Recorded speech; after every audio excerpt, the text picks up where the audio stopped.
Good evening, and welcome to our Jesuit webinar for the month of December. On behalf of the Jesuits of Canada, it is my pleasure to welcome you to our webinar this evening, The Catholic Church and Slavery, Facts and Falsehoods. And our speaker tonight is Father Christopher Kellerman of the Society of Jesus. Thank you for being with us. There are a couple of housekeeping items to address before we get started. The session will be 90 minutes, and this will include time for questions and answers after the presentation. Please put your questions in the Q&A box. We may miss them if they go into the chat box. And I'll turn it over to Jose Sanchez, our Director of Communications, to talk about translation and some other technical issues. Thanks, Pat, and thanks for being here, Father Chris. So for this bit, I will switch to French so that the Francophone participants can access the language interpretation function. Donc, pour choisir la langue de votre préférence, si vous êtes sur un ordinateur, dans les commandes de votre réunion ou webinaire, cliquez sur le bouton Interprétation et après, cliquez sur la langue que vous souhaitez entendre. Si vous êtes sur un appareil mobile, dans le contrôle de votre réunion, appuyez sur les trois petits points ou le bouton avec le mot plus et après, appuyez sur Interprétation de la langue. Appuyez finalement sur la langue que vous souhaitez entendre. C'est important de se souvenir que l'interprétation linguistique n'est pas disponible lorsque vous accédez à Zoom sur un navigateur web. So, as Pat said, remember that you can ask questions through the Q&A button at the bottom of the screen as well, depending on the device that you're on. And questions will be answered, as Pat said, towards the end of the session. A recording of the session, remember, will be shared by 3 business days after the event.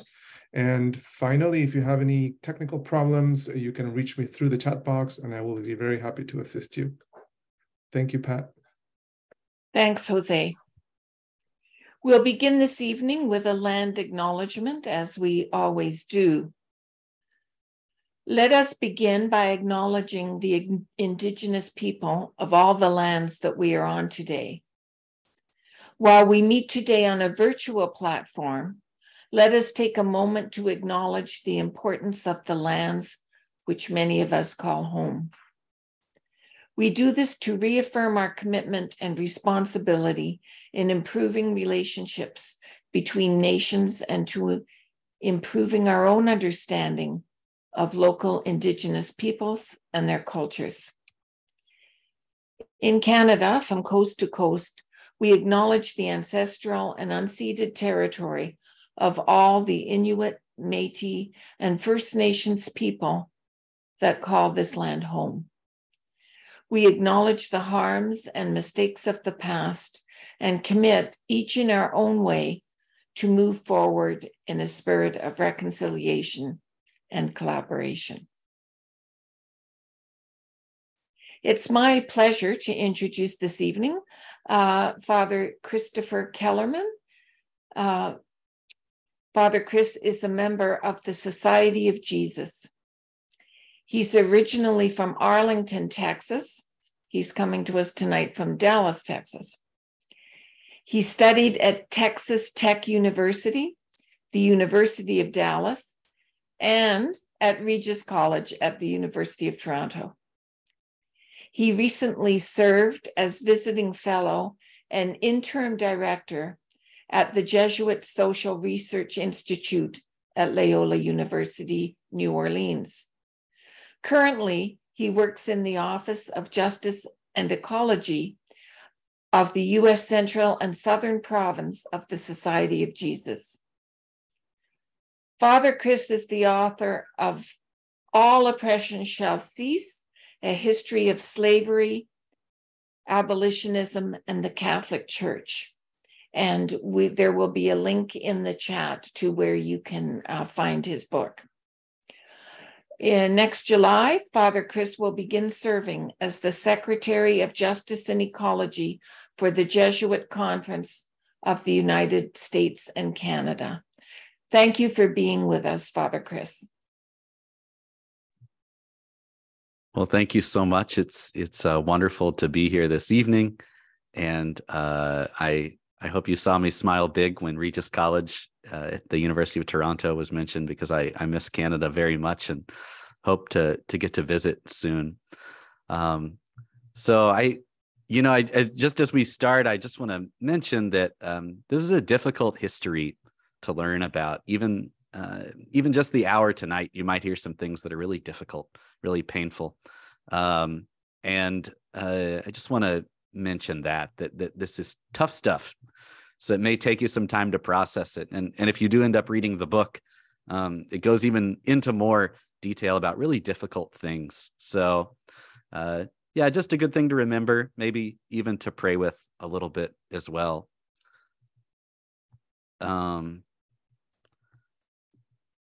Unfortunately, it says that the host has disabled participant screen sharing, so I'm not able to share my PowerPoint yet. So could somebody fix that, please? There we go. All right.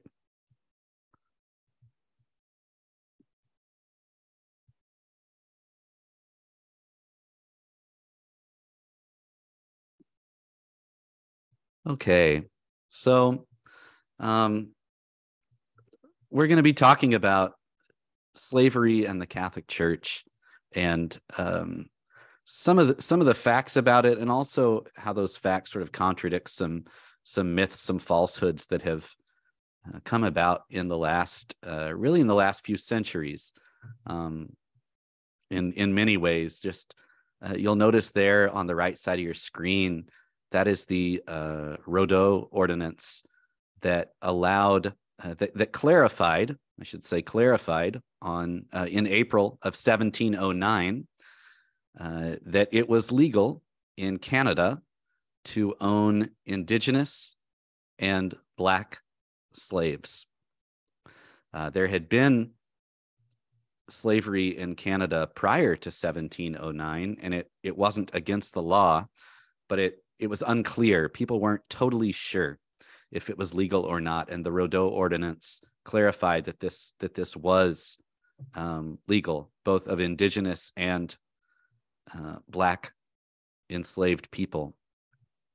And the Jesuits of Canada, the Jesuits, we would say then of New France, the Jesuits of New France, participated in this, just like the rest of the country and the rest of the Jesuits of the French Empire.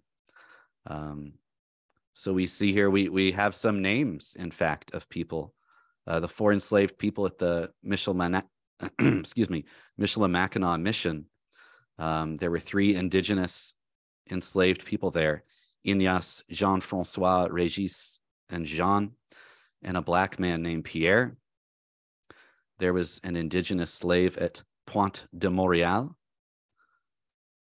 one enslaved Indigenous man, Alexis, at Sault Saint Louis, an enslaved woman named Françoise at Saint François du Lac, and at the Kaskaskia mission of the Jesuits of New France. They began the slaveholding of Black laborers in 1719, and this grew to 2 large families of 68 men, women, and children who were held enslaved by French Jesuits by 1763 at the time of the suppression. So they would have started as part of the New France mission with a superior in Quebec. By 1763, they were their own province, the Louisiana province. But all of these were Jesuits of New France that held these people enslaved.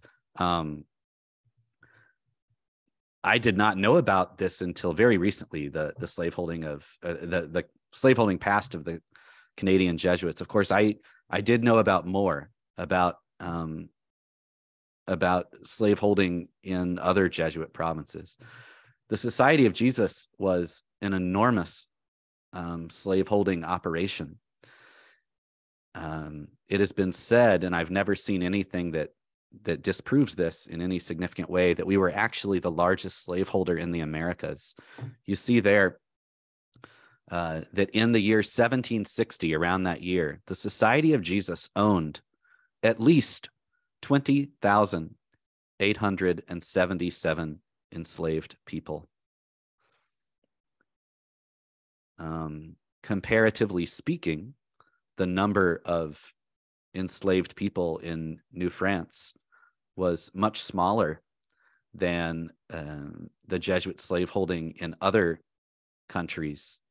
But it shows that in a way, even though Canada and the Jesuits of French Canada did not have as many enslaved people, in a way that the Jesuits of New France were just like the Jesuits in the rest of the French Empire that held people enslaved, and the rest of the Society of Jesus. But those numbers are enormous. I was more familiar with slaveholding in Maryland and in New Orleans years ago. And when I first started learning about that, the slaveholding of the Jesuits, I had one kind of big question in mind, which was the church okay with all of this? Was this acceptable according to our theology and according to the popes? Or were these Jesuits and other slaveholding religious and bishops and priests somehow being disobedient to church teaching? Because I had heard quite often that the popes had denounced the African slave trade, which I'm going to call the Atlantic trade in African slaves, because it was really an Atlantic Ocean operation across the Atlantic world. I had heard often that many popes had denounced it. And so I wondered to myself when I first heard about this slaveholding, well, how in the world did they not get in trouble? How did these Jesuits, these slaveholding religious, not get excommunicated or something like that? And that's what dug me. That's what got me to dig into this history much more. And so we're going to dive into that right now and try to answer sort of these central questions. To answer the question, we have to go all the way back to the ancient world. And the sad and difficult fact is that in the Old and New Testaments, there is nothing that says that slavery is forbidden. In fact, the Old Testament, the Torah, the law of the Hebrew people, allows for slaveholding. There's two sort of separate sets of laws, one for Hebrew slaves, so enslaved people owned by other Israelites, enslaved Israelites owned by other Israelites, and then there's a separate set of legislation for foreign slaves. And it says very clearly in the Old Testament that foreign slaves can be kept by the Israelites their entire lives, that their children will be slaves as well, and that those slaves can be passed down generation after generation. So they're kind of family property, that they can be treated harshly. And there's several suggestions in the Old Testament that it was common for enslaved people of the Israelites to be treated as sexual property of their owners. The rules for enslaved Hebrews were much simpler or much easier in the sense that they were to be treated better and not treated harshly, and they could only be enslaved for 6 years. But this is kind of a pattern that we're going to see throughout the church's history that really starts in the Old Testament and continues in the New. There is nowhere in the New Testament where Jesus says that slavery is wrong. Instead, we have parables about slavery. We have parables that talk about slaves. We have the Roman centurion asking for his enslaved laborer to be healed, but Jesus doesn't say anything about the fact that this is a slaveholding relationship. And then in the New Testament letters, we have the writers saying that slaves should obey their masters as they should obey Christ. So this is part of the ancient world. Slavery is part of the ancient world. It's something very widespread. And there were different theories of slaveholding. So Aristotle very much believed that some people were born to be slaves, that there were parts of their intellect and their bodies that made them fit to be slaves, and he called them natural slaves. So that was one really important theory that the church is going to have to engage with in its history of slaveholding. The Roman Empire saw things a little differently. In Rome, which is the context in which the New Testament is written, and so when we read about slaves in the New Testament, we need to be thinking about slaves of the Roman Empire, because they would have been existing according to Roman law. There were three major ways that someone could be enslaved to a Roman, and these are very important for our understanding of this history. The first was that someone could be captured during a war by a Roman and then sold into slavery. The second way that one could become enslaved in the Roman Empire would be to be born to an enslaved mother, just like in the Old Testament. And then the third way was being purchased from a foreign merchant. Notice here that all of these enslaved people in the Roman Empire then would have been foreigners. A Roman citizen, by law and by definition, could not become a slave. It was only foreigners who were slaves in the Roman Empire. The church from early on basically just adopts Roman law and engages in slaveholding according to the law of Rome, in which, people they were chattel. That word chattel means movable property. Right. So early on in Christianity, even in the New Testament, we see that it is apparently morally acceptable for Christians to have chattel slaves in their home, people who can be bought and sold as movable property, according to this law of Rome. Enslaved people, as we see in the parables of Jesus, can be whipped and tortured in Rome, and they can be sold at any moment, right? So we know that there were some slaves in the Roman Empire who were very skilled and lived very comfortable lives, but there were also ones who were treated, more according to the law, and that could be beaten.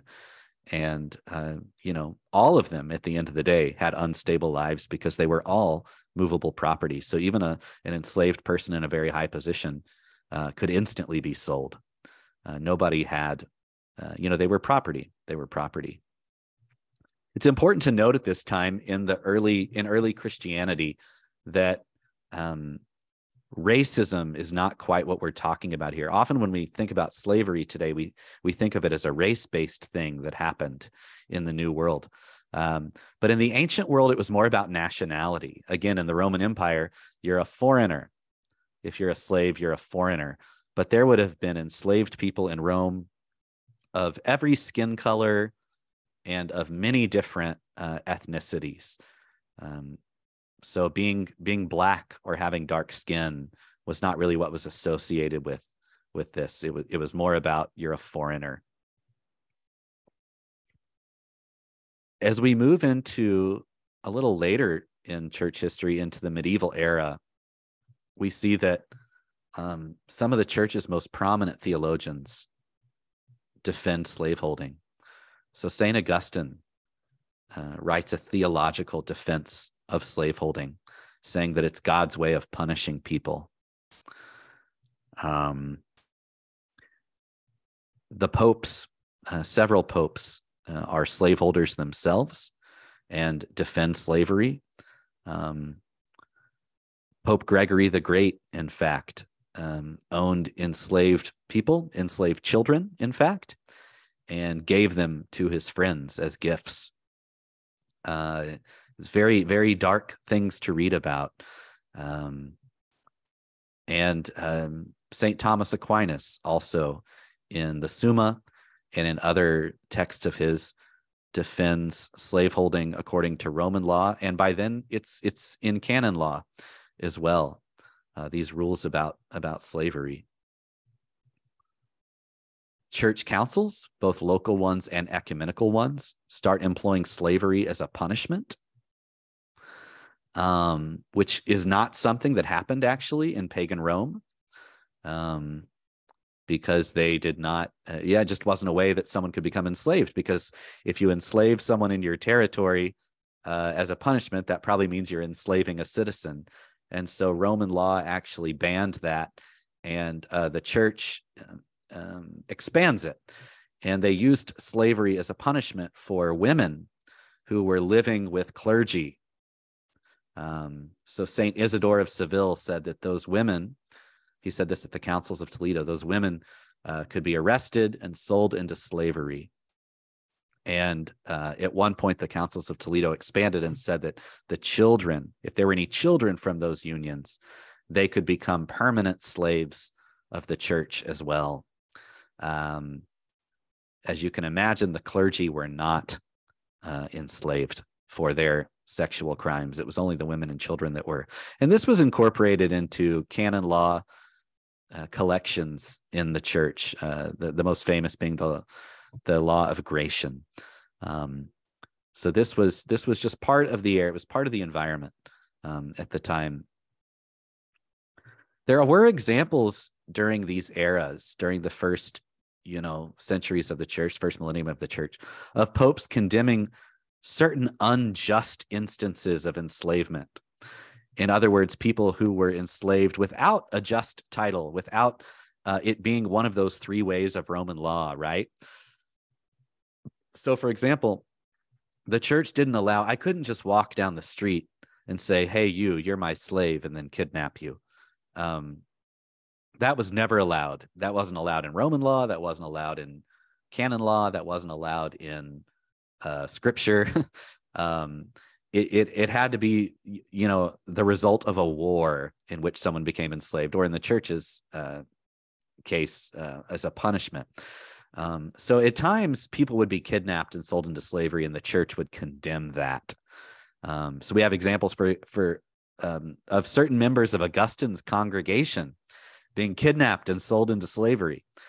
And Augustine writes the Roman consul, and he doesn't say slavery is wrong. What he says is, hey, some of my people who were kidnapped are not actual slaves. They're free people. And so that's sort of the example that we're talking about here. So really, especially by the time of Aquinas, slavery is a Catholic endorsed practice that is very much present in Europe, and throughout the medieval era and into the modern era. There's a myth that was promoted by British historians in the 18th and 19th century that slavery disappeared from medieval Europe, that Christianity slowly moved from slavery to serfdom, and there were no longer any slaves in Europe. And that's just not true. There were slave markets and slave trades around the Mediterranean Sea, especially along the Italian peninsula. And there was slavery on the Iberian Peninsula. There were some places that did not have slaves. That's absolutely true. But it was not because the church was trying to get rid of it. The church took no action to rid the world of slavery because slavery was part of its teaching. It was part of its law and part of its theology.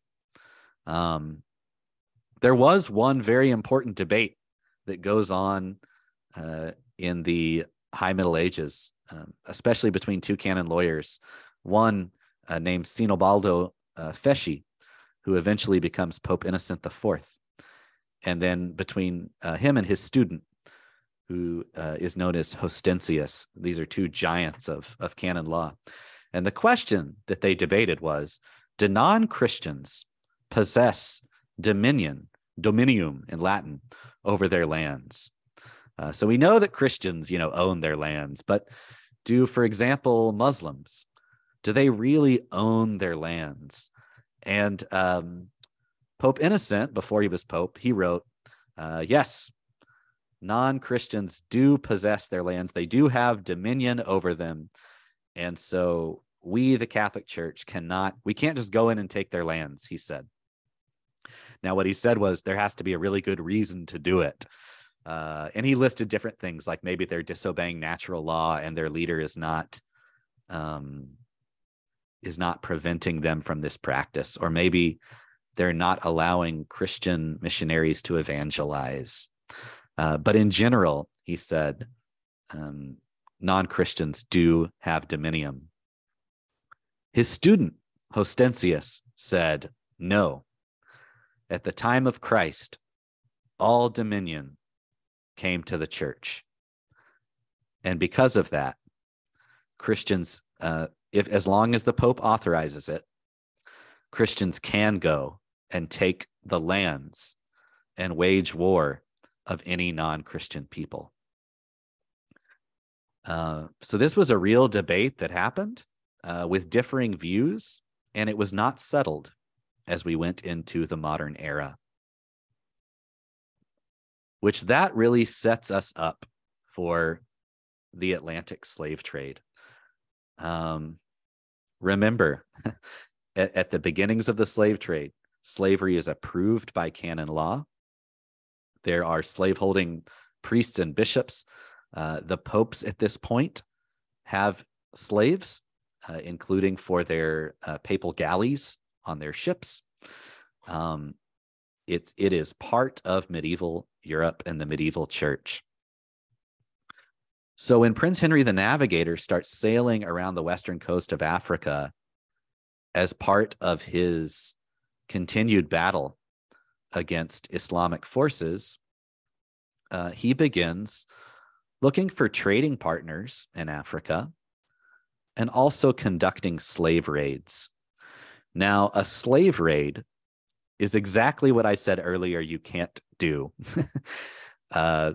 Prince Henry shows up on islands like the Canary Islands, and he just takes people. He just kidnaps them and sells them into slavery. These are all non-Christians, at least he thinks so, and he was probably correct. But there are Christians in Africa at this time, and so he's looking for those as well in order to have a relationship with them. But the people that he kidnaps are non-Christian. Now, like I said, this was not something that was allowed until that time, but we have that whole medieval debate about dominion. And in 1452 and 1455, Pope Nicholas V, one of the big-time Renaissance popes, he issues 2 bulls that allow the Portuguese to continue doing this. He rejects the idea implicitly that non-Christians have any dominion over their lands, and he gives Portugal the right to take all the lands and possessions of any non-Christians in Western and Southwestern Africa, though he adds on this little caveat where he says, actually, you can just take them from any non-Christians anywhere. And he says you can take all their lands and possessions, wage war against them, and you can take any of them and enslave them. He also gave the Portuguese exclusive trading rights with the people of Africa, which was really just trying to keep Spain out of the way. And that was actually probably more important, those exclusive trading rights, because Portugal by the 1450s realizes, okay, we can't just go around kidnapping people. Like, we get shot when we do that. We get stabbed. We get killed. This is way too dangerous. Let's just buy enslaved people in Africa. And Pope Nicholas, in fact, in that second bull, notes that the Portuguese have been kidnapping people and that they have been buying enslaved people and bringing them back to Portugal, and that some of them are becoming Christian. And so, I mean, he very much admits that this is happening and says that this is good, and that he encourages it. He gives permission for it. And so, in a way, these bulls, as crazy as they are, and as extreme as they still are one option at the time in Catholic theology. They were not the belief of Pope Innocent IV. And in fact, St. Thomas Aquinas would have found these to be totally inappropriate because he was on the side of Innocent. But this was what the Pope said, and he based it on some of the Catholic theology of the time. You see here, that is the roots of what we talk about today when we talk about the doctrine of discovery, these bulls of Pope Nicholas, where he says, as long as they're non-Christian lands, you can take them and you can enslave the people. Now, the doctrine of discovery has a much longer history that I'm not going to go into in detail. In fact, many of you probably know much more about it than I do because Canada's had to engage with this.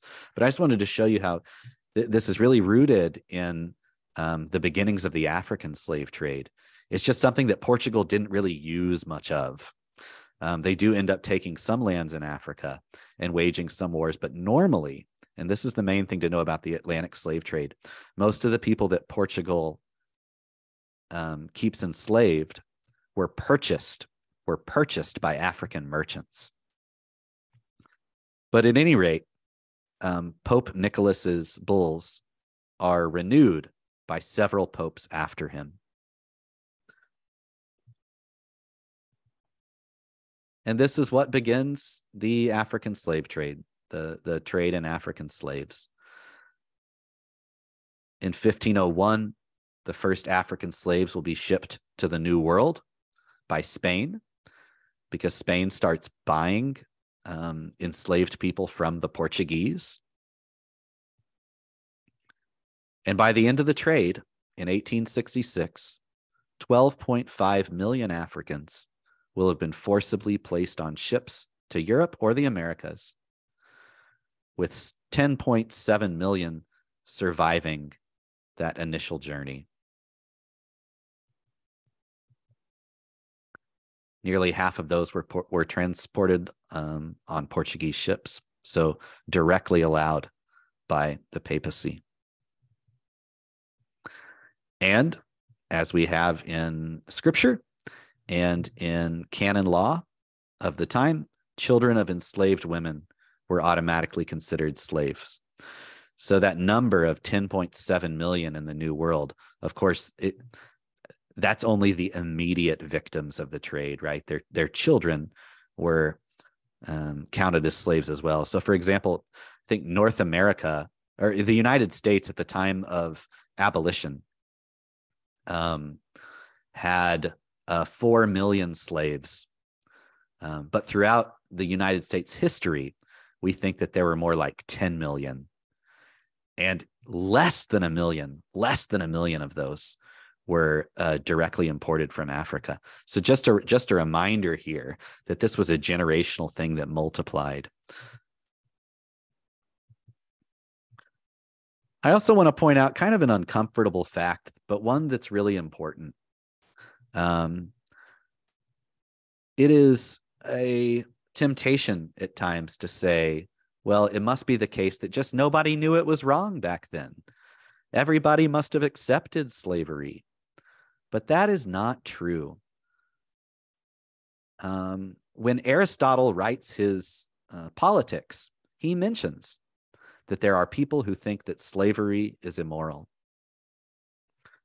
We also have from other ancient texts, at least telling us that the Essenes and a mysterious group called the Therapeutae were against slavery, that they did not hold any slaves themselves, and that they, because of their beliefs, because they thought that it was against nature to do this, and that humanity was one brotherhood that should not enslave one another. Saint Gregory of Nyssa, whose icon is there. Saint Gregory of Nyssa was an abolitionist all the way. He preached to his congregation that slavery was a sin, and he mapped out a whole theology of why it was sinful. And on Easter, he told his congregation that they needed to free their enslaved people. There was an abbot in the Carolingian Empire named Smaragdus who wrote Louis the Pious, who was the son of Charlemagne, and told him, you need to end slavery in the empire. And again, gave a theology of why he thought slavery was wrong. Louis the Pious did not end slavery in the empire. And then Blessed John Duns Scotus, around, the time of Aquinas, when Aquinas and Bonaventure were writing theologies that were in favor and defending slaveholding, Scotus wrote that it was morally wrong. And he attacks it in every way. He says, why do you need to enslave your prisoners of war? Why not just ransom them, right? Why does this have to be a practice? And by this time, in fact, there was already sort of a tradition among Christians that you would not enslave a warring Christian. You would let them go home. We think, for example, of Saint Ignatius in his battle with the French, that they allow him to go home, right? Scotus says, well, why can't something like that happen? Why do we have to enslave our prisoners of war? That doesn't make any sense. And he really attacks that. So this is just a reminder that there were people speaking against this, and yet the church continued to do it and allow it. There is a shift, though, around the time of European colonization, of the colonization of Spain and Portugal. Since slavery by now is so deeply ingrained in canon law and Catholic theology, we're going to see that Catholics who really want to oppose the slave trade are not going to attack slavery as such.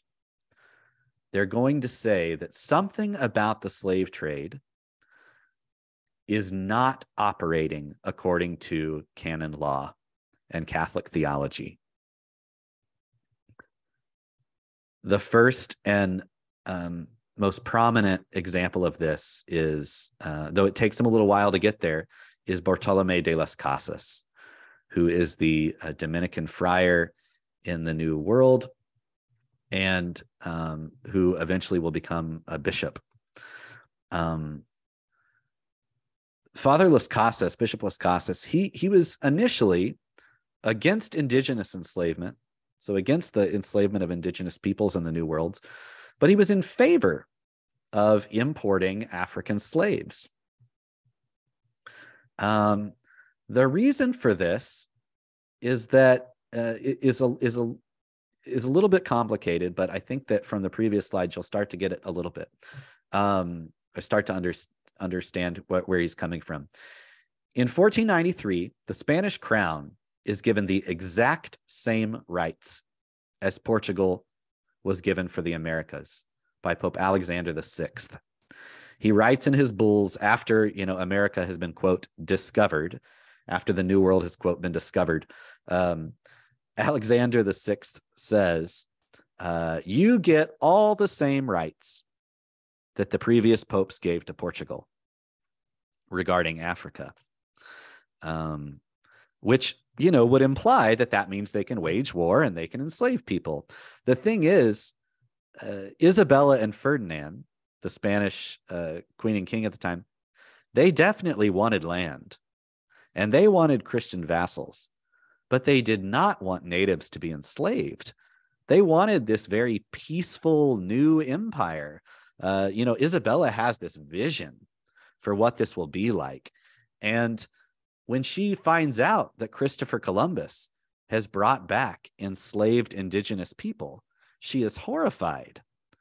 And they consult a little bit and say, no, all these people are free. Now, over the years, the crown is going to hesitate at times, but generally, the Spanish crown is against the enslavement of indigenous peoples. This is not what they want. And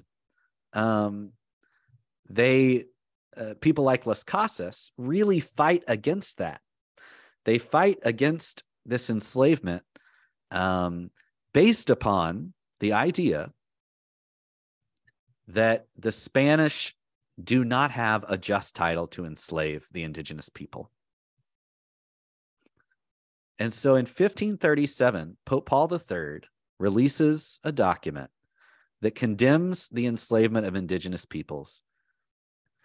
And he writes in the document that he is doing this to support Carlos V, who is the King of Spain at the time. So this is all in support of something that Carlos is already doing, that Spain is already doing. And there is definitely no sense in this document that slavery as such is wrong. What Paul instead says is, look, there's people that are using that theory of Aristotle that there are natural slaves in order to enslave these Indians, these people in the Indies. In other words, people are making up a new reason to enslave people that is not according to the church's law. And he says that is not okay. None of those people can be enslaved. And Carlos V in 1542 will permanently ban the slaveholding of indigenous people in the Spanish Americas. Now, the slave trade is already operating at this time with the help of Carlos V. By 1542, when the new laws are written, there have already been 15,000 African slaves shipped to the Spanish Americas. So Las Casas early on has been saying, like, look, we can't enslave the indigenous peoples. This is wrong. We don't have a title to do this. But the Portuguese are doing this whole African slave trade thing. Let's just buy some of theirs. This is because Las Casas thinks that the slave trade is operating according to the church's teaching. So Las Casas is not against slavery.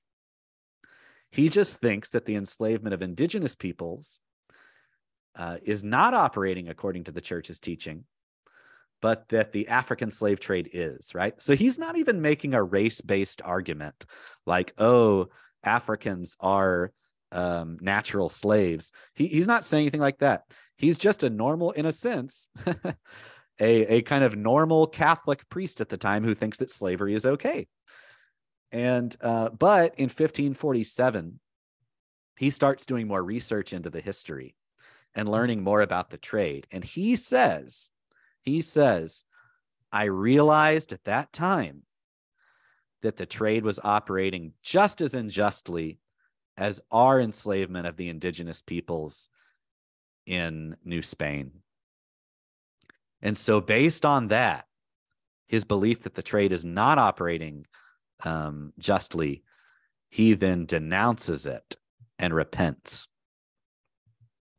A friend of his in 1553, Domingo de Soto, puts this into writing in his moral theology treatise and says, the Portuguese slave trade is not operating justly. People are simply being kidnapped. Now, you may say to yourself at this point, wait, I thought the popes said that it was okay to do that. Yeah, they did. And it seems that basically Las Casas and De Soto are just kind of ignoring that. Yeah, it seems that they were just kind of ignoring that fact. So Las Casas and De Soto are the first Europeans to condemn the trade, but these will continue. Denunciations like this will continue until the trade's end. And what they're almost always arguing, what people are almost always going to argue, is that the trade is not operating according to the church's standards. And by this, they're talking about that the conditions of the ships are terrible, that they're horrible, that there's this displacement that's occurring, and that people are being enslaved unjustly. They're being kidnapped. Again, they're kind of ignoring those bulls of Nicholas V to say this. It should also be noted at this point that they were not the only ones that were upset about this. Black Catholics were rebelling against the slave trade from the very beginning. Because remember that very early on in the trade, everybody is being enslaved. That's being enslaved is being baptized Catholic. And we know, for example, that the first victims of the African slave trade are taken to Portugal, and that within a few years, a few decades, they are using Catholic feast days in order to hatch plans to escape. The first enslaved Black Catholics that were taken to the New World team up with the indigenous people and start a rebellion and run away. There are stories of this all the time. And of course, the most successful slave rebellion in history was the Haitian Revolution in the 18th century, which was led by a Black Catholic, Toussaint Louverture. And he implements a constitution that bans slavery and makes Catholicism the official religion. So this is just another reminder that there were people based on their Catholic faith who are condemning the trade. Unfortunately, there were also some based on their Catholic faith who were defending it, and most of them were Jesuit theologians early on that come up with reasons to defend this trade continuing. The most prominent of these, the most important, is Father Luis de Molina. Molina is actually most famous for a controversy that he engaged in with the Dominicans about the role of grace. But his treatise, he writes the first full theological treatise on the African slave trade. And everybody knows by now that people are being kidnapped, right? Everybody knows that this trade is an abomination. And Molina admits that. He says, yes, absolutely. Some Africans are being enslaved unjustly. But Molina also says that some are being enslaved justly. He says, especially those who are being directly taken into slavery by the Portuguese, because he knows that they're allowed to do that. But he admits that some of the Africans being purchased are probably just kidnapped. And here's what he says. Well, let's say that you're in Lisbon or you're in Cartagena and you go to a slave market. You go up to that market and you see this big crowd of enslaved people that are for sale. Well, some of them are justly enslaved according to the church's teaching, and some are not. What do you do? How do you know? Well, what Molina says is you should ask. You should ask the person that is selling them. Were they enslaved justly? And basically that these people are justly enslaved until proven unjust. So he says the buyer, the possessor of the slave, always has the better position. And in your investigation to find out if your slaves have been enslaved justly or not, don't ask the slaves, Molina says, because they will lie. They will lie. So in a way, this starts kind of a long tradition of don't believe the African, don't believe the enslaved Black person. They're liars. They don't tell the truth about what's happened to them. Now, Molina does not rely explicitly upon a racist argument.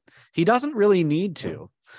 He has this Jesuit theological system called probabilism that he uses in order to allow for that situation of still buying perhaps an unjustly enslaved person.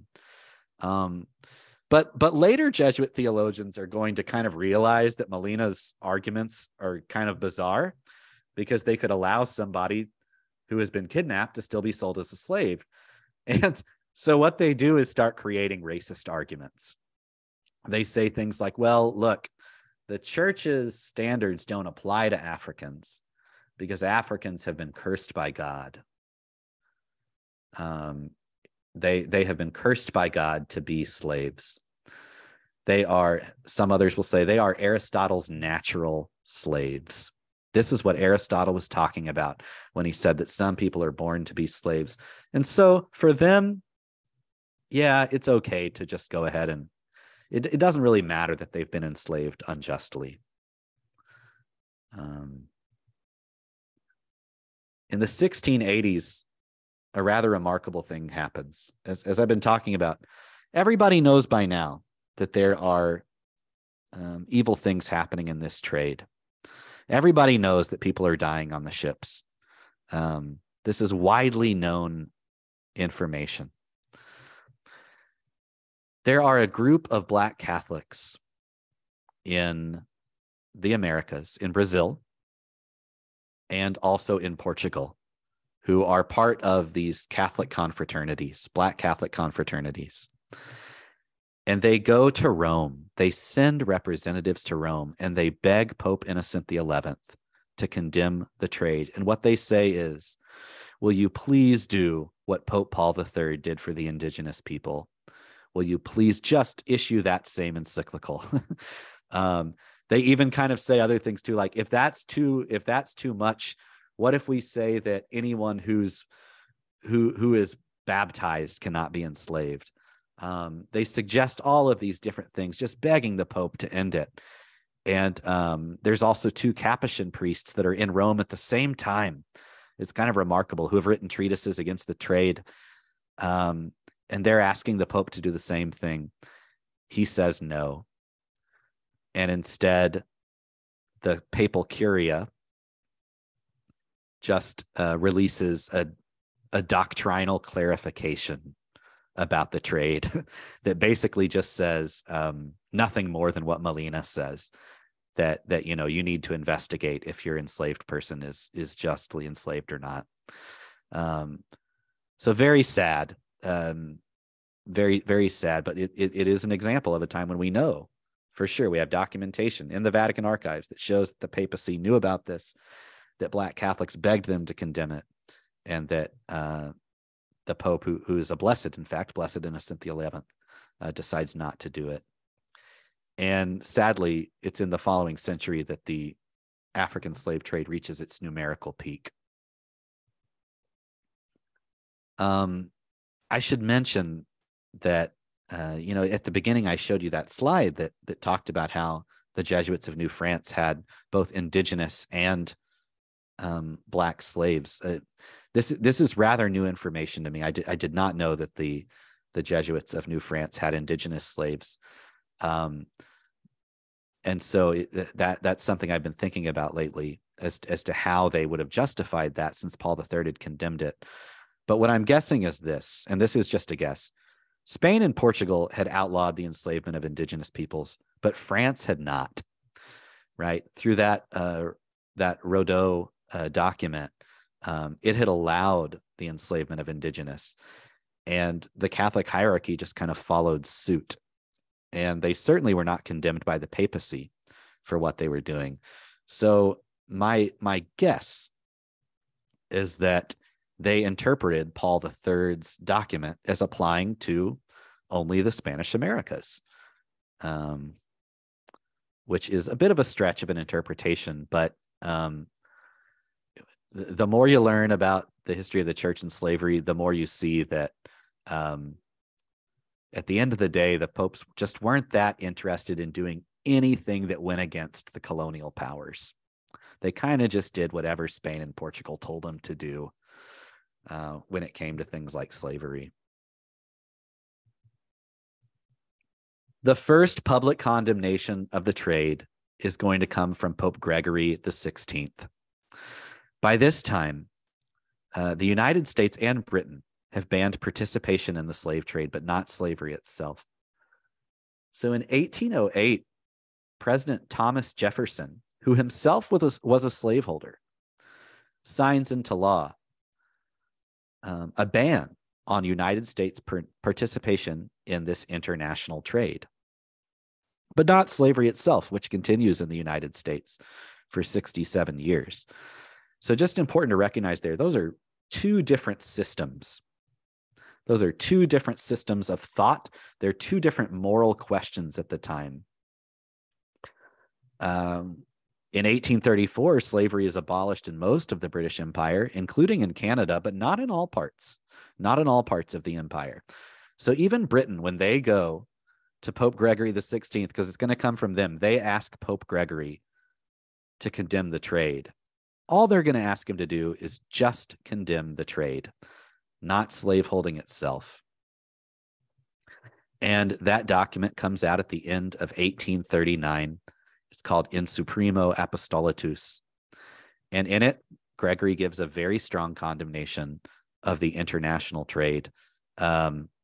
Interestingly enough, or maybe sadly enough, he's going to use all the same arguments as Las Casas did. In other words, it's not like there was new information or a new reason to condemn the trade. Pope Gregory is just the first one to do it. He's just the first pope to kind of have the courage to do that. And he does not say that people need to emancipate their enslaved Africans, right? He's just condemning the international commerce. Unfortunately, Gregory also starts to change the historical narrative. And this is why there's so much confusion today about the church's involvement in the trade. If you read in Supremo Apostolatus, Gregory makes it sound like the church had always been against the slave trade. He completely ignores the papal permissions. He completely ignores the fact that there were, he admits that there were Christians that engaged in it. He can't deny that. But he makes it sound like the church had been against it the whole time, which of course is just completely not true.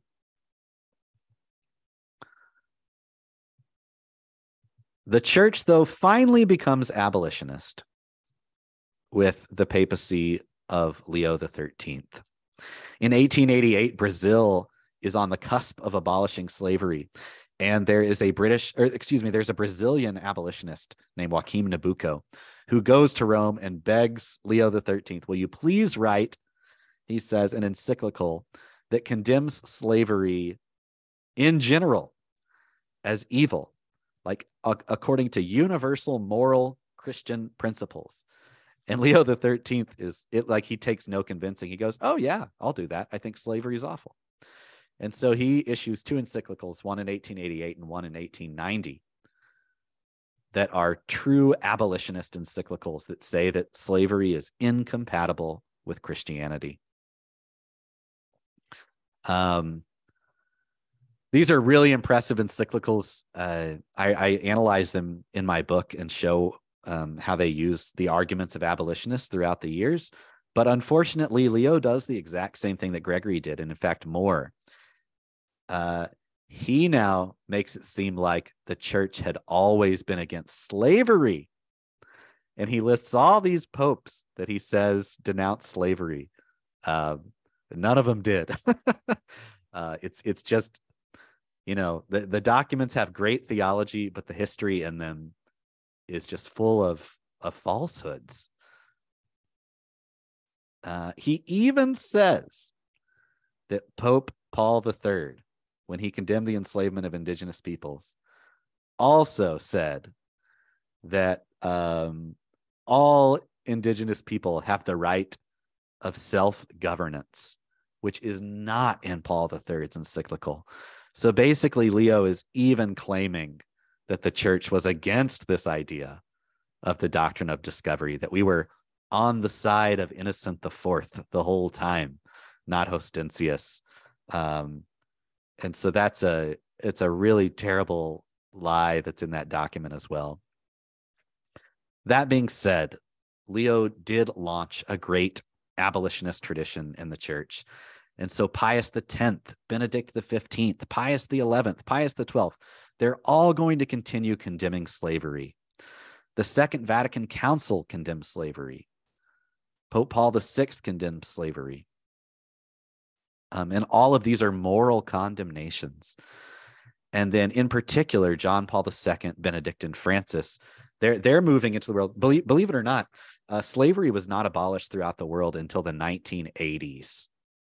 And so it's during the papacy of John Paul II that there is no longer legal slavery in the world. So with John Paul, you start seeing a shift toward illegal slavery, which is human trafficking, right? What we call human trafficking. And John Paul II and Benedict and Francis, they all morally condemn slavery, the slavery of the past included, and then also really up the fight against human trafficking. So despite that terrible narrative, the historical narrative that Leo had, we can really thank him and Gregory for starting really the church's abolitionist tradition. So just a little summary of the facts here, and then we'll move into the Q&A. Because if you look around online and you look in print, there's a lot of confusion about this history. And I saw it again in the past couple of years as there were more people writing about, the Pope coming to Canada to apologize for the boarding schools. There were a lot of people writing about the doctrine of discovery and including on great Catholic websites, but they washed the church's hands of the slave trade. And even the doctrine of discovery to some extent, which again is a complex history, I acknowledge, but the theological roots are in Catholic tradition. And so just to kind of summarize here the facts that we need to know, this is the central one, that unfortunately, tragically, our popes endorsed the beginnings of the Atlantic slave trade, and they did not withdraw that support until nearly 400 years later. Black Catholics rebelled against their enslavement. They sued for their freedom, and they went to Rome to beg the Holy See to condemn the trade. But throughout these things, they are generally ignored by church hierarchy. If you think about this, I mean, the trade caused millions of deaths, millions of people whose labor and lives were stolen from them. And many people had physical violence committed against them. That Jesuit Molina, he writes about how, if an enslaved person tries to run away, you may have to chop off their foot so that they can't again. Because after all, running away from your master is a mortal sin. And a mortal sin deserves a very, serious punishment. And of course, enslaved people were always very vulnerable to sexual violence.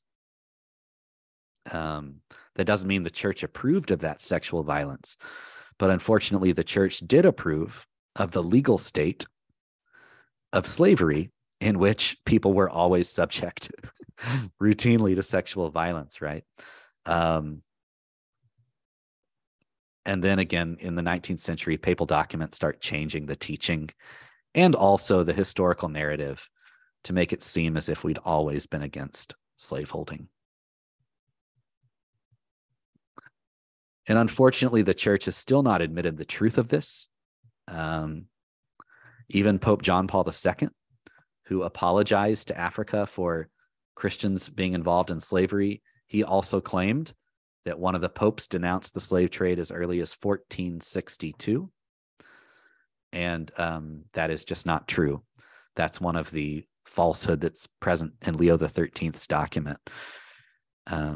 So the papacy has still not admitted its complicity, more than complicity, its active role in promoting and allowing the trade. Much less has the church engaged as a whole in reparations, which, by the way, all of those theologians that I mentioned earlier who were condemning the Atlantic slave trade from Las Casas forward, they all talk about the need to pay reparations. So that's part of the church's tradition as well. That is not some recent, popular, politically liberal thing. That's part of Catholic tradition. We've just never done it. And so, with that, I think that we'll move into the Q&A. You see there the cover of the book on the left. It's called All Oppression Shall Cease, A History of Slavery, Abolitionism, in the Catholic Church, where you can hear about what I've been talking about in much more detail. So with that, we'll move into the question and answer. Thank you very much, Chris. You've given us a lot to think about. I'll start with the first question. Let me find it here. Did the U.S. Jesuits commit $100 million to atone for slavery? And if so, what would that money be used for? Yes. So I don't know a lot of the details of the reconciliation fund that was set up by the U.S. Jesuits, but that's right. They committed to raising $100 million that will be used to fund a foundation that will provide everything from academic scholarships to descendants of people owned by the Jesuits of the United States to anti-racist education. They have used the word reconciliation to describe this and not reparations. I'm not entirely sure why that language is part of that, but yes, and the idea is that this is an initiative of the Jesuits of the United States in total, not just the Jesuits of Georgetown who famously sold 272 enslaved people south in the 1830s. There was also slavery practiced by the Islamic territories in North Africa, often from attacks on European ships. So it seems slavery was an accepted reality in the Middle Ages? ? That's right. Yeah. Slavery was widespread. And other religions, I mentioned that the Jewish people engaged in slavery in the Old Testament, and into the Middle Ages in Europe as well. And also there's a whole history of Islam and slavery too. So it is definitely not the case that only Christianity was engaging in slaveholding. That is not true. Yeah, I think that in my own talks and research, when I talk about this history, I decide to focus exclusively on the Catholic Church, because I've often heard, when I've mentioned Catholic slaveholding to people, a kind of defensive posture that comes back with, well, yeah, other religions did it too. And, other denominations did it too. And that's true. That's in no way incorrect. But sometimes I worry that posture keeps us from actually confronting the history, right? And when we dig into our history, we see that there were Catholics over the centuries who opposed it and asked the church to stop it, but we didn't. And so that's, just like any examination of conscience that we take before we go to confession. I don't go into the confessional and say, now look, I gossiped, but all these other people gossiped too, so I guess I'm all right. I need to admit what I did wrong. And so I really, and those other religions and denominations, they need to do their own soul searching process as well. Are there links between the church's acceptance of slavery and a need for financial or political power? Yeah, I think that's definitely true. One thing I didn't analyze a ton in my book was I didn't give one big grand answer to why did the church allow slavery. And the reason of that is because I don't think it's possible to answer, because that wasn't one decision. It was millions of decisions made by different people and different popes and different theologians at different eras. And so some people would have bought an enslaved person in order to show their status in society. Another person might buy an enslaved person because they wanted them to work on their plantation and they didn't want to work. So even the personal reasons for buying an enslaved person were different at times. And that went into the reasons why we accepted slavery as well in different eras, right? I think that, St. Augustine says that slavery is one of the ways that God punishes people for their sins. And so he thinks that this is something that's ordained by God, right? And he looks in scripture to find that. And so it sounds like at least a very theological reason for him. On the other hand, we see Jesuit leadership, for example, in the 16th century, that when our superiors general of the society were challenged by other religious orders and by some Jesuits on Jesuit slaveholding, that they often came back to this. They said, but then we won't be able to support our missions. Now, there were other Jesuits who said, well, then let's have less missions. Let's have less priests. This is a horrible thing to be doing. But we ended up going with the side of we wanted to keep our missions. And so there's financial stuff there. There is a zeal for evangelization that does not seem to really care about what happens to the body, but only the soul. And they had their own theologians who were trying to work this out and justify it. And but yeah, I absolutely think, for example, that the Renaissance popes they just do whatever. This is, we talk so much about the Renaissance popes living these, flagrant sinful lives with like lots of money and sex and they were so scandalous. I think that we need to come to terms with the fact that their corruption was more than just like something for a fun TV series. The corruption of the Renaissance popes allowed them to basically do things like start the slave trade, which had enormous impact on people's lives, to give the moral yes to the slave trade, right? Because Portugal and Spain asked them to do it. And so they do.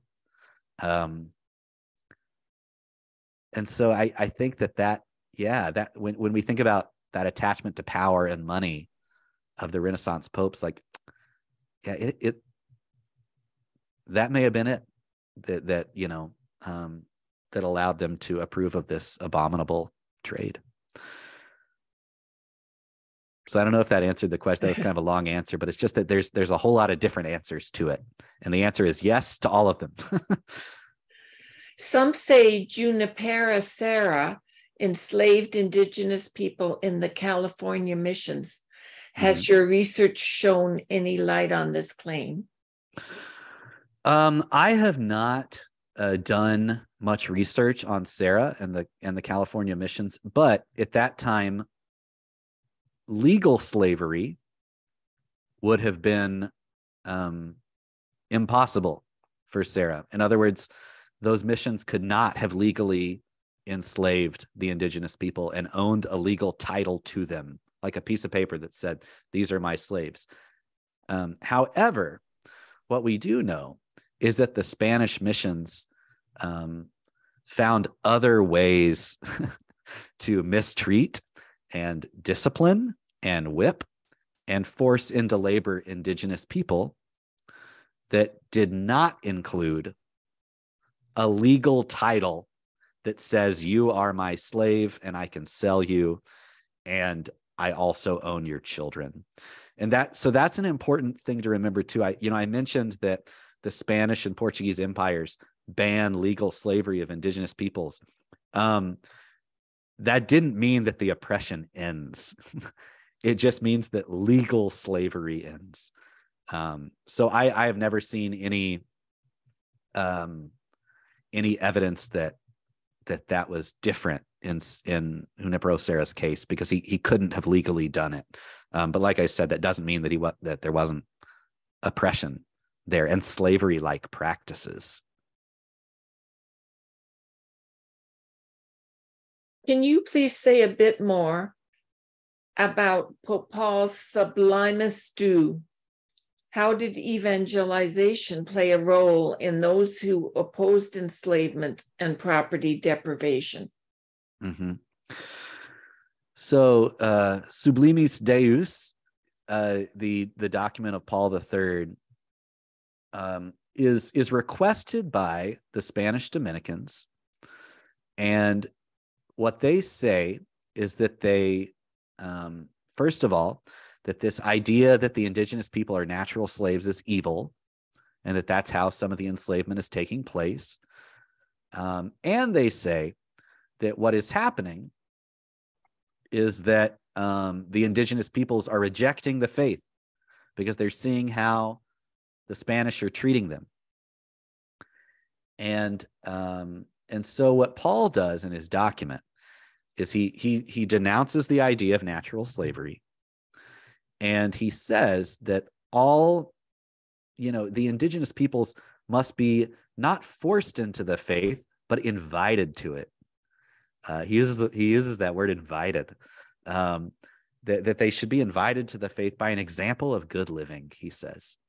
And so again, here what we see is both the crown doesn't want slavery to be happening, and the crown is united to Catholic interests here, right? I mean, they definitely have some fights at times. In fact, Paul connected an excommunication to his papal bull, but Carlos V didn't know about that, and Carlos V got mad, and he sends a letter to Paul, and he's like, "Wait, no excommunications," and Paul he takes it back. He writes a new document and says, like, "Okay, I'm sorry, I didn't mean to cause problems." That's literally what it says. I didn't mean to cause problems. No excommunication. But he keeps it in force, this idea that the enslavement of the indigenous peoples is wrong. And he connects it to evangelization. Hundreds of years later, when Gregory the 16th condemns the slave trade, he's going to say the exact same thing about Africans. He's going to say this is causing Africans to hate our religion rather than love it, which of course was what the abolitionists had been saying for hundreds of years. So it's really a shame that evangelical purpose didn't carry over in the church's thought to Africans, but that was probably mainly because they didn't want to challenge the colonial powers that were allowing this, and the church was so deeply involved in it by that point. What did Jesuit slaveholding look like, and how did the enslaved people respond to that enslavement at the time? Mm-hmm. Well, that's a great question, because one important thing to remember about slavery is that even though in the Western European tradition and colonial tradition, there's a link. I mean, there is a direct legal link from the Roman Empire all the way through the medieval era to the modern slave trade. I mean, those theologians in the 17th century that are defending the slave trade are using Roman law and church canon law to do it. But despite that link, the life of an enslaved person is going to be different depending upon where they live. It's going to be different upon who their owners are. Now, there's some things that are always in common: the instability of knowing that at any moment you could be sold, of knowing that it is okay for physical violence to be inflicted against you. That is something that every enslaved person had to live with, that threat, and just the fact that you're a piece of human property, right? And there's a lot of shame that goes along with that.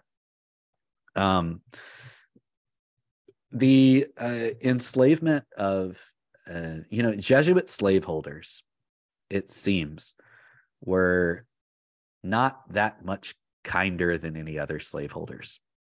We have plenty of stories of Jesuits in there. And right now I'm talking more about the United States, because I just don't know a ton about like the Michilimackinac mission and things like that. But I'm talking more like in Louisiana and Maryland. We know that enslaved people were whipped, that there were, they ate food and had clothes and that kind of thing. And we would set up like slave quarters for them as they worked on our plantations. They were catechized usually by the Jesuits, and they created their own sort of Catholic network of the enslaved people did of godparents, and that was a way that allowed them to have deeper connections to one another, is through godparenting, and that they could argue that they were a family and shouldn't be separated because I'm his god, I'm his godson, etc. Now that Jesuits still did separate families at times, and the church's law allowed for that.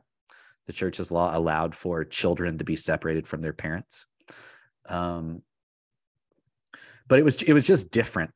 It was just different in different places and different situations. Jesuits that lived on a Maryland plantation or a New Orleans plantation, slaves that would have been doing much harder work that, remember, they were being forced into and not paid for, than, let's say, one who was a domestic house servant in another place. The thing is, we also don't know, because people didn't write much about this, what if that domestic house servant was sexually abused by the priests in the house? I mean, that kind of thing happened. And so it's really hard to know in-depth stories about their lives. But I mean, they were treated as slaves, with racial paternalism, with violence, and some being held in slavery their entire lives.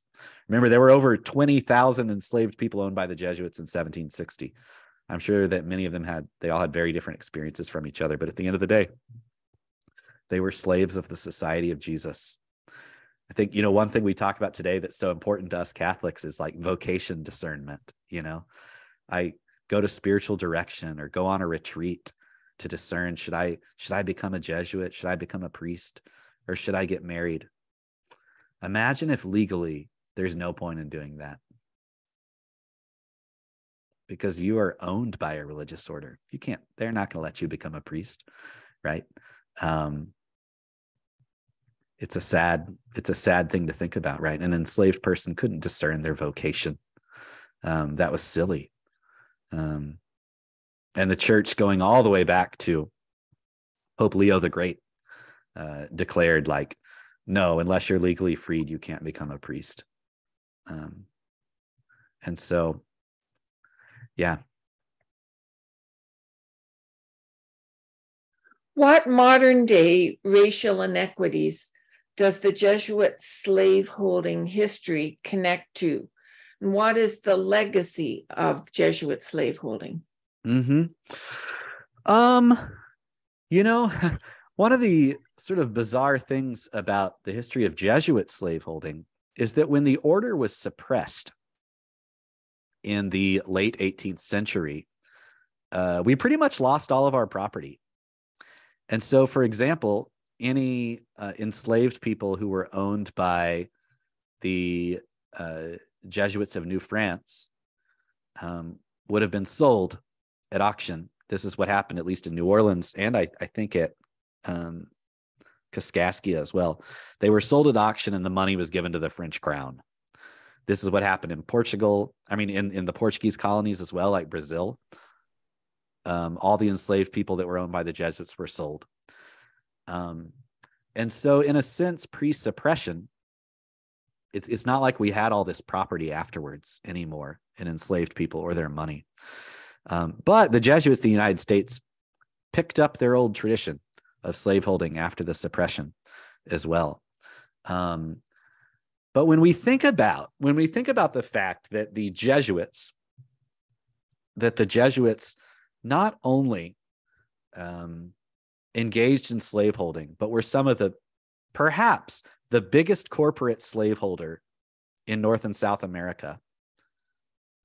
When we think about that it was our theologians that wrote the theological defenses of the trade that were cited and relied on by the Spanish crown.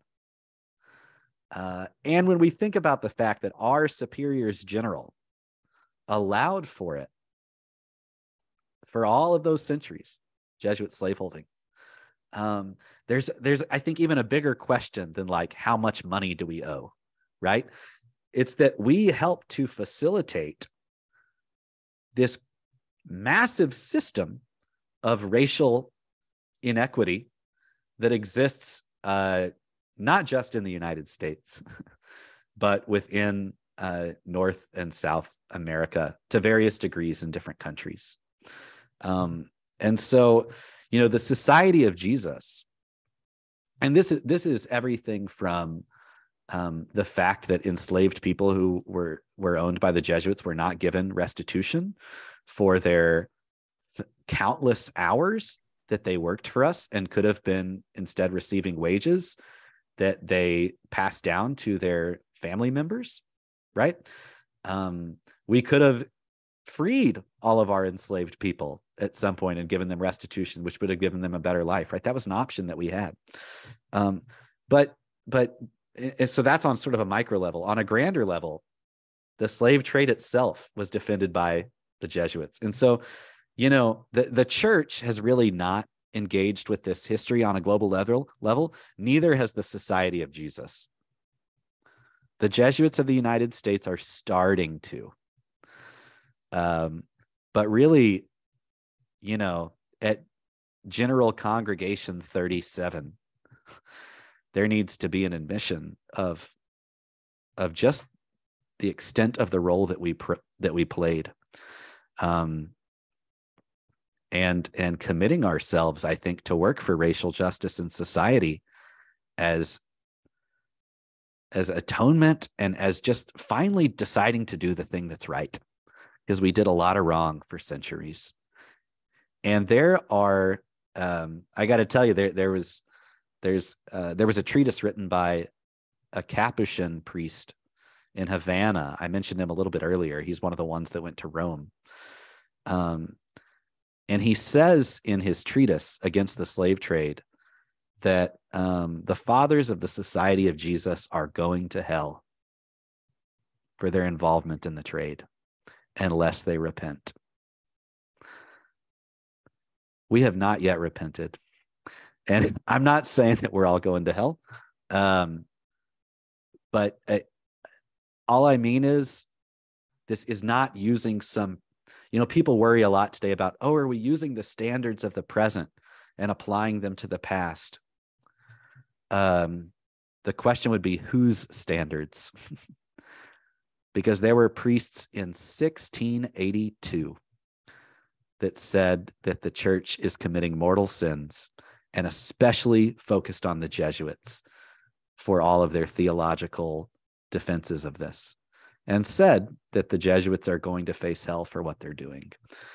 And so I hope at some point we'll reckon with our own history and ask for forgiveness and commit to a larger process of reparations, which I, as I mentioned, is part of the Catholic tradition. We just haven't done it. Thank you very much, Father Chris. We don't have time for more questions, although there's lots more questions. I wish we could have got to them all.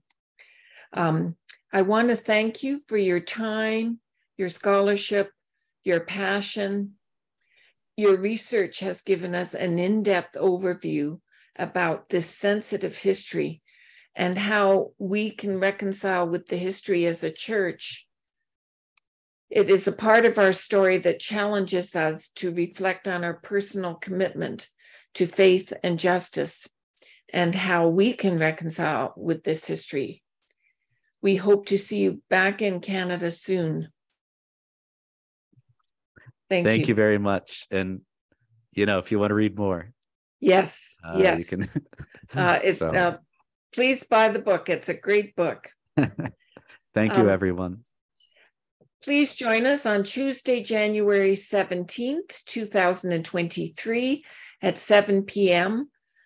for a webinar, Discerning and Re-Imaging the Church Through the Lens of Matthew's Gospel, presented by Father Thomas Rosica. Thanks to Jose, Fanny, Michelle, and Albert for their behind-the-scenes contribution to our webinar. And finally, to all those who joined us this evening, have a blessed and holy Advent as we await the birth of Jesus. Good night, everybody. Just a quick reminder to Jose. One last time that the recording of the session will be sent by 3 business days after today, and that you can buy Father Chris's book. A link to it is posted in the chat box in case anyone's wondering, but we'll also be sharing a link to that in the follow-up email after today's session. Thank you, Father Chris, and thank you, Pat. Good night. Good night, everyone.